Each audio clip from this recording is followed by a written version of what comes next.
You are amazing for sticking with me this long. We are learning amazing, extraordinary concepts. Now, this idea is a very, very, very important idea. And that is as follows. Does God need reality?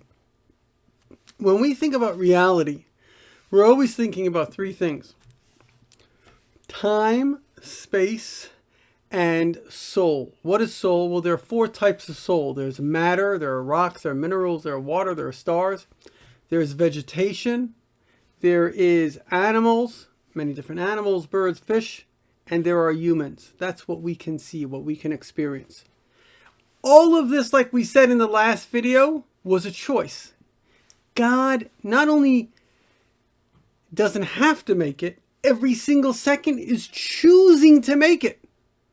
So I think a really good example is, imagine parents, the child, from the child's perspective, everything he knows is reality. He has parents, he has a home, there's food on the table, there's food in the fridge, there's whatever it is.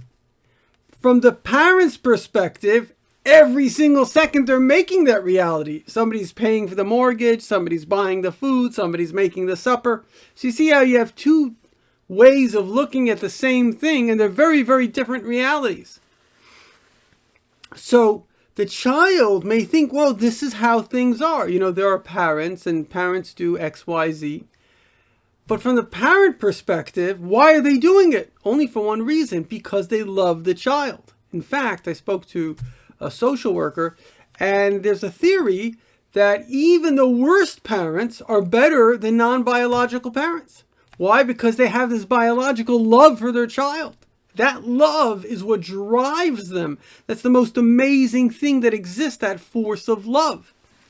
And so that is the force that made God make you. And this is how it works. It goes like this. And it's interesting because quantum physics basically has discovered this concept as well.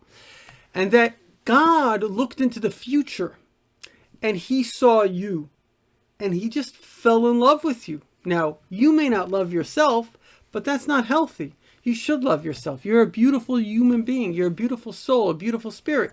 When you were a kid, hopefully you loved yourself. Well, God sees the real you, the beautiful you, and he loves you.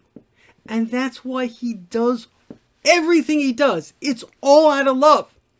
And the reason this is so important is this gives us an ability to understand that God is a force of unconditional love.